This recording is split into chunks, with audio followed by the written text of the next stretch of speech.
दोस्तों, आज हम जिस भारत की बात कर रहे हैं वो दुनिया के नक्शे पर महज एक विकासशील देश नहीं बल्कि एक ऐसी महाशक्ति बनकर उभरा है जिसकी धमक से बीजिंग के सत्ता के गलियारे और ग्रेट हॉल ऑफ पीपल कांप रहे हैं। भारत चीन सीमा, जिसे हम लाइन ऑफ एक्चुअल कंट्रोल कहते हैं, वहां भारत ने कुछ ऐसा निर्माण शुरू कर दिया है जिसकी कल्पना मात्र से ही पीपल्स लिबरेशन आर्मी के बड़े बड़े जनरल और रणनीतिकार पसीने पसीने हो रहे हैं। ये सिर्फ ईंट, पत्थर, सीमेंट या कंक्रीट का कोई ढांचा नहीं है, बल्कि ये 2026 के नए भारत की वह दहाड़ती हुई सामरिक शक्ति है जिसने हमारे दुश्मन की रातों की नींद और दिन का चैन छीन कर रख दिया है। इतिहास इस बात का साक्षी है कि जो काम अमेरिका जैसा सुपर पावर अपनी विशाल नौसेना और आर्थिक प्रतिबंधों के बावजूद एशिया में नहीं कर सका, वह आज भारत के जांबाज इंजीनियर, सीमा सड़क संगठन यानी बीआरओ के कर्मचारी और हमारे फौलादी सैनिक सीमा पर हकीकत में तब्दील कर रहे हैं। भारत ने चीनी सीमा के बिल्कुल नाक के नीचे उन दुर्गम पहाड़ियों पर ऐसे कदम उठाए हैं जिसने पूरी दुनिया के भू राजनीतिक समीकरणों को जड़ से हिलाकर रख दिया है। चीन हमेशा से अपनी इस्लामी स्लाइसिंग नीति यानी धीरे धीरे पड़ोसी की जमीन हड़पने की गंदी राजनीति पर चलता था, लेकिन भारत की इस तरह आक्रामक तैयारी ने चीन के राष्ट्रपति शी जिनपिंग के माथे पर टेंशन की ऐसी गहरी लकीरें खींच दी हैं कि अब उन्हें और उनके जनरलों को समझ नहीं आ रहा कि भारत के इस साइलेंट इंफ्रास्ट्रक्चर वॉर का मुकाबला कैसे किया जाए। जो चीन कल तक हमें अपनी विशाल सैन्य संख्या, आधुनिक हथियारों और सरकारी प्रोपेगेंडा वीडियो के दम पर मनोवैज्ञानिक रूप से डराने की कोशिश करता था, आज वही चीन भारत के नए आक्रामक इंफ्रास्ट्रक्चर पुश को देखकर इतना बेचैन है कि उसकी बौखलाहट अब उसके विदेश मंत्रालय के बयानों और ग्लोबल मीडिया में साफ साफ झलक रही है। एक दौर था जब चीन अरुणाचल प्रदेश या लद्दाख के पास अपनी घुसपैठ की कोशिश करता था तो हम सिर्फ कूटनीति की मेजों पर बैठकर जवाब ढूंढते थे और शांति की अपील करते थे, लेकिन 2026 तक आते आते हालात 180 डिग्री पलट चुके हैं। भारत ने अब अपनी रक्षा नीति को बदलते हुए एक्टिव डिफेंस और प्रो एक्टिव डिटरेंस के सिद्धांत को अपना लिया है। इसका सरल मतलब यह है कि अब हम दुश्मन के हमले का इंतजार नहीं करते, बल्कि अपनी सीमा के भीतर इतना शक्तिशाली और अभेद्य सुरक्षा ढांचा खड़ा कर रहे हैं कि चीन की एक भी चाल अब सफल नहीं हो पाएगी। अगर आपको भी दिल से गर्व महसूस होता है कि आज का भारत दुश्मन को उसी की भाषा में करारा जवाब दे रहा है, तो इस वीडियो को अभी लाइक करें और कमेंट बॉक्स में अपनी देशभक्ति जाहिर करते हुए जय हिंद की दहाड़ लगा दें। आपका एक जय हिंद हमारे उन जवानों के लिए सबसे बड़ा हौसला है जो शून्य से नीचे के तापमान में तिरंगे की आन बान शान के लिए खड़े हैं। अब विस्तार से बात करते हैं उस मेगा प्रोजेक्ट की जिसने चीन के वाटर वॉरफेयर वाले घिनौने सपनों को मलबे में तब्दील कर दिया है। अरुणाचल प्रदेश की लोअर दिबांग वैली में भारत सरकार ने देश के सबसे ऊंचे, विशाल और रणनीतिक रूप से महत्वपूर्ण बांध दिबांग मल्टीपर्पज प्रोजेक्ट को पूरी प्रशासनिक और वित्तीय ताकत के साथ जमीन पर उतारना शुरू कर दिया है। आपको यह समझना होगा कि यह सिर्फ बिजली पैदा करने वाला कोई साधारण बांध नहीं है, बल्कि यह चीन के खिलाफ भारत का एक स्ट्रेटेजिक ब्रह्मास्त्र है। चीन पिछले कई सालों से बॉर्डर के उस पार तिब्बत के उन इलाकों में बड़े बड़े बांध बना रहा था जिन्हें उसने अपने कब्जे में ले रखा है। चीन की छिपी हुई योजना हमेशा से यह थी कि वह या तो युद्ध की स्थिति में ऊपर से पानी रोककर पूरे पूर्वोत्तर भारत को सूखा और पानी की किल्लत से मारते हैं देगा, या फिर मानसून के दौरान अपने बांधों के दरवाजे एक साथ खोलकर असम और अरुणाचल प्रदेश में एक कृत्रिम बाढ़ या वाटर बॉम्ब के जरिए तबाही मचा देगा। भारत ने चीन के इसी हाइड्रोलॉजिकल ब्लैकमेल का सबसे सटीक और करारा तोड़ निकाल लिया है। यह मेगा प्रोजेक्ट लगभग 31,900 करोड़ रुपए की ऐसी लागत से तैयार हो रहा है जिसे सुनकर किसी के भी होश उड़ जाए। जब यह बनकर पूरा होगा तो यह भारत का सबसे ऊंचा कंक्रीट ग्रेविटी डैम होगा जिसकी कुल ऊंचाई 278 मीटर होगी।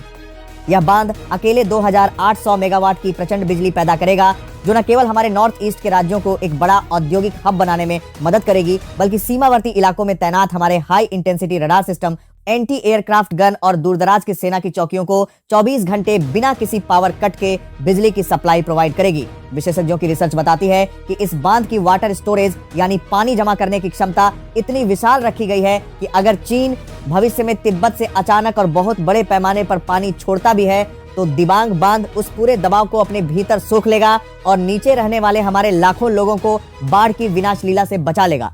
इससे चीन का वह पानी वाला हथियार अब पूरी तरह से बेकार और फेल हो गया है। इतना ही नहीं, इस प्रोजेक्ट के निर्माण के लिए जो सड़कों और सुरंगों का जाल अरुणाचल के जंगलों में बिछाया जा रहा है, उससे सेना की कनेक्टिविटी ऐसी हो जाएगी कि हमारे भारी टैंक और लंबी दूरी की तोपें चंद घंटों के भीतर चीन की सीमा के ठीक सामने तैनात की जा सकेंगी। भारत के इस कदम ने चीन को यह कड़ा संदेश दे दिया है कि हिमालय की नदियों पर अब उसकी मोनोपोली पूरी तरह खत्म हो चुकी है और भारत अब अपनी जल सुरक्षा के लिए किसी भी हद तक जाने को तैयार है। अब जो खबर मैं आपको सुनाने जा रहा हूं वो चीन की पीपल्स लिबरेशन आर्मी एयरफोर्स के कमांडरों के लिए किसी खौफनाक और डरावने सपने जैसी है। पूर्वी लद्दाख के न्यूमा क्षेत्र में समुद्र तल से लगभग 13,000 फीट की उस असाधारण ऊंचाई पर जहां ऑक्सीजन की भारी कमी होती है और जहां विमानों के इंजन भी अक्सर जवाब देने लगते हैं, वहां भारत दुनिया का सबसे ऊंचा, सबसे आधुनिक और सबसे घातक फाइटर एयरबेस तैयार कर रहा है।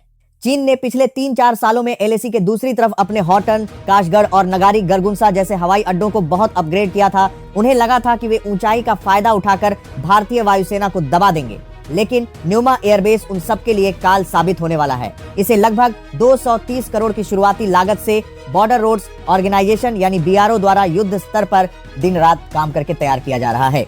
इस एयरफील्ड के रनवे की लंबाई को बढ़ाकर 2.7 किलोमीटर किया जा रहा है ताकि यहां से भारतीय वायुसेना के सबसे मार्क विमान जैसे राफेल, सुखोई 30 और स्वदेशी तेजस अपने पूरे मिसाइल लोड और हथियारों के साथ उड़ान भर सकें। न्यूमा की रणनीतिक स्थिति इतनी खतरनाक है कि यह एलएसी से मात्र 46 से 50 किलोमीटर की दूरी पर है। इसका युद्ध की भाषा में मतलब जानते हैं आप?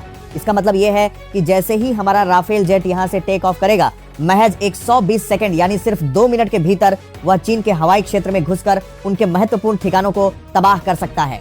इतनी ज्यादा ऊंचाई पर बेस होने का एक तकनीकी लाभ यह भी है कि फाइटर जेट्स को ऊपर चढ़ने के लिए एक्स्ट्रा फ्यूल की जरूरत नहीं होती, जिससे उनकी मारक क्षमता और भारी पेलोड ले जाने की ताकत कई गुना बढ़ जाती है। भारत ने यहाँ विमानों के लिए विशेष ब्लास्ट पेन्स और हैंगर्स भी बनाए हैं जो -40 डिग्री के जमा देने वाले तापमान में भी हमारे जेट्स को चालू हालत में रखेंगे। ये एयरबेस न केवल पूर्वी लद्दाख के आकाश की रक्षा करेगा, बल्कि युद्ध की स्थिति में अक्साई चीन की तरफ जाने वाली चीन की सप्लाई लाइनों को मिनटों में काट कर रख देगा। 2026 तक जब यह बेस पूरी तरह से सक्रिय और ऑपरेशनल होगा, तब चीन के रडार सिस्टम पर सिर्फ भारतीय विमानों का खौफ नाच रहा होगा और उनके पास हमारी हवाई ताकत का कोई जवाब नहीं होगा। चीन को सबसे ज्यादा मिर्च और तकलीफ जिस प्रोजेक्ट से लगी है वह कोई और नहीं बल्कि सेला टनल है। अरुणाचल प्रदेश का तवांग इलाका हमेशा से भारत और चीन के बीच विवाद का मुख्य केंद्र रहा है। विस्तारवादी चीन इस पवित्र भूमि को अपना हिस्सा बताता है और इस पर अपना दावा ठोकता है, लेकिन भारत ने वहां सेला टनल जैसा इंजीनियरिंग का चमत्कार बनाकर यह साफ कर दिया है कि तवांग की पवित्र मिट्टी की तरफ आंख उठाने वालों का क्या भयानक अंजाम होगा। 13,000 फीट की हड्डी कंपा देने वाली ऊंचाई पर बनी यह सुरंग दुनिया की सबसे लंबी बायलेन यानी 2 गलियारों वाली सुरंग है। आपको यह समझना होगा कि इस सुरंग की जरूरत क्यों पड़ी। पहले क्या होता था, सर्दियों के 4 से 5 महीनों में सेला पास पर 15 से 20 फीट की भारी बर्फ जमा हो जाती थी, जिसके कारण तवांग जाने वाला एकमात्र रास्ता पूरी तरह से बंद हो जाता था। चीन सालों से इसी मौके का इंतजार करता था कि कब भारी बर्फबारी हो, कब भारतीय सेना की रसद और सप्लाई लाइन कटे और कब वह तवांग पर अपना दबाव बनाए। लेकिन अब भारत ने पासा ही नहीं बल्कि पूरा खेल ही पलट दिया है। यह सुरंग सेना को ऑल वेदर कनेक्टिविटी यानी हर मौसम में संपर्क प्रोवाइड करती है। अब बाहर चाहे कितनी भी भयंकर बर्फबारी हो, हड्डियों को जमा देने वाली ठंड हो या भीषण तूफान आए, इस सुरंग के सुरक्षित अंदरूनी रास्ते से भारत के भारी भरकम T-90 Bhishma tank, superfast attack तोपें और हजारों सैनिकों के काफिले 24 घंटे बिना किसी रुकावट के सीधे सीमा तक पहुंच सकते हैं। इस सुरंग को अत्याधुनिक तकनीक से बनाया गया है जो इसे बड़े भूकंपों और शक्तिशाली विस्फोटों के प्रति भी बेहद सुरक्षित और अभेद्य बनाता है। हमारी रिसर्च बताती है कि इस सुरंग के निर्माण से न केवल तेजपुर से तवांग की सामरिक दूरी कम हुई है, बल्कि सेना के भारी काफिलों का यात्रा समय भी 1.5 से 2 घंटे तक घट गया है। युद्ध के मैदान में रैपिड मोबिलाइजेशन यानी तेजी से सेना को मोर्चे पर पहुंचाना ही सबसे बड़ी ताकत होती है। अब भारतीय सेना वहां पलक झपकते ही पहुंच जाएगी। चीन के रणनीतिकारों को अब यह कड़वा सच समझ आ चुका है कि तवांग की पहाड़ियां अब उसकी पहुंच से हमेशा के लिए बाहर हो चुकी हैं और भारत ने वहां अपनी पकड़ को फौलादी बना लिया है। आधुनिक युद्ध सिर्फ हथियारों से नहीं बल्कि रसद और सप्लाई लाइन के दम पर जीते जाते हैं। भारत ने पिछले 5-6 सालों में चीन सीमा के साथ लगे दुर्गम इलाकों में लगभग 10,000 किलोमीटर लंबी रणनीतिक सड़कों का निर्माण करके इतिहास रच दिया है। यह किसी भी आधुनिक सेना के लिए पूरी करती है दुनिया में सबसे बड़ी इंजीनियरिंग उपलब्धियों में से एक है। इन सड़कों और ढांचों पर भारत सरकार ने 10,547 करोड़ से अधिक का भारी भरकम निवेश किया है। बीआरओ ने प्रोजेक्ट हिमांक और प्रोजेक्ट योजक के तहत उन दुर्गम और ऊंचे दर्रों को फतह कर लिया है जिन्हें पार करना कभी नामुमकिन माना जाता था। आज हमने लद्दाख के उमलिंग ला दर्रे पर 19,024 फीट की अविश्वसनीय ऊंचाई पर दुनिया की सबसे ऊंची मोटर चलने योग्य सड़क बना दी है। आपको यह जानकर हैरानी होगी कि यह सड़क चीन की तरफ मौजूद उनकी सबसे ऊंची सड़कों से भी ज्यादा ऊंचाई पर है। पहले हमारे जवानों को बॉर्डर की फॉरवर्ड पोस्ट तक पहुंचने के लिए हफ्तों का समय लगता था और कई बार खराब मौसम के कारण वहां राशन और गोला बारूद की भारी कमी हो जाती थी। लेकिन आज बीआरओ के जज्बे की बदौलत पक्की और मजबूत काली सड़कें सीधे 0 पॉइंट तक पहुंच रही हैं। अब भारत के भारी मालवाहक ट्रक, क्विक रिएक्शन टीमें और ब्रह्मोस जैसी दुनिया की सबसे तेज सुपरसोनिक मिसाइलों के मोबाइल लॉन्चर कुछ ही घंटों में किसी भी मोर्चे पर तैनात किए जा सकते हैं। दोस्तों, चीन की सबसे बड़ी और गहरी बेचैनी का सबसे बड़ा कारण है बिलासपुर लेह रेल प्रोजेक्ट। भारत अब हिमालय के पथरीले, ऊंचे और बर्फीले सीने को चीरकर एक ऐसी सामरिक रेल लाइन बिछाने जा रहा है जो भारतीय सेना के रसद सिस्टम में एक क्रांतिकारी बदलाव ला देगी। यह 498 किलोमीटर लंबी महा रेल लाइन इंजीनियरिंग का एक ऐसा अजूबा है जिसे देखकर पूरी दुनिया दांतों तले उंगली दबा लेगी। इस रेल लाइन का एक बहुत बड़ा हिस्सा विशाल सुरंगों के अंदर से होकर गुजरेगा, जो इसे न केवल दुश्मन के हवाई हमलों और मिसाइल अटैक से बचाएगा, बल्कि सर्दियों की भयंकर बर्फबारी से भी पूरी तरह सुरक्षित रखेगा। रिसर्च और डेटा बताते हैं कि यह रेल लाइन समुद्र तल से 5,360 मीटर यानी लगभग 17,500 फीट की ऊंचाई तक जाएगी, जो इसे दुनिया की सबसे ऊंची रेल लाइनों की लिस्ट में सबसे ऊपर खड़ा कर देगी। इस रेल लाइन के रणनीतिक महत्व को जरा बारीकी से समझिए। युद्ध की स्थिति में एक सिंगल ट्रेन हजारों टन भारी गोला बारूद, सैकड़ों मेन बैटल टैंक, फौजी गाड़ियां और हजारों सैनिकों को एक साथ सिर्फ एक ही दिन में लेह के आर्मी बेस तक पहुंचा सकती है। पहाड़ों पर ट्रकों की अपनी एक लिमिट होती है और हवाई जहाज से भारी सामान ले जाना न केवल बहुत महंगा पड़ता है, बल्कि खराब मौसम में बहुत रिस्की भी होता है। लेकिन यह रेल लाइन भारतीय सेना को एक ऐसी अजय शक्ति प्रोवाइड करेगी जिसका मुकाबला चीन की कोई भी सेना नहीं कर पाएगी। यह रेल लाइन हिमाचल प्रदेश के मंडी, कुल्लू, केलांग और उपशी जैसे महत्वपूर्ण सेंटर्स से होते हुए सीधे लेह तक पहुंचेगी। 2026 तक इसके शुरुआती और सबसे चुनौतीपूर्ण हिस्सों का काम पूरा करने का लक्ष्य रखा गया है। चीन ने अपनी तरफ तिब्बत रेलवे का जाल बिछाकर भारत पर दबाव बनाने की कोशिश की थी, लेकिन भारत की यह विजय रेल चीन के हर एक मंसूबे को जड़ से खत्म कर देगी। भारत ने लद्दाख से लेकर अरुणाचल प्रदेश और सिक्किम के हर एक संवेदनशील इलाके और दर्रे में ऑप्टिकल फाइबर का एक ऐसा घना जाल बिछाना शुरू कर दिया है जिसे भेद पाना दुश्मन के लिए नामुमकिन है। इसका सीधा मतलब यह है कि अब भारतीय सेना की पूरी संचार व्यवस्था एनक्रिप्टेड होगी और इसे चीन का कोई भी हैकर या इलेक्ट्रॉनिक यूनिट न तो हैक कर पाएगी और न ही इसे जाम कर पाएगी।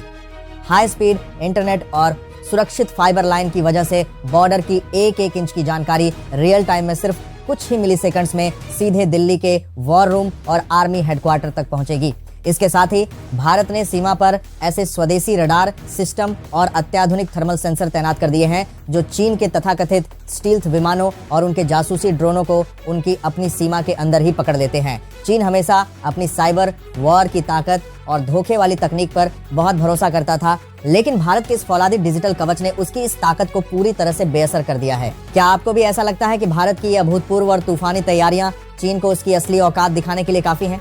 अपनी राय हमें कमेंट बॉक्स में जरूर बताएं। जय हिंद, जय भारत।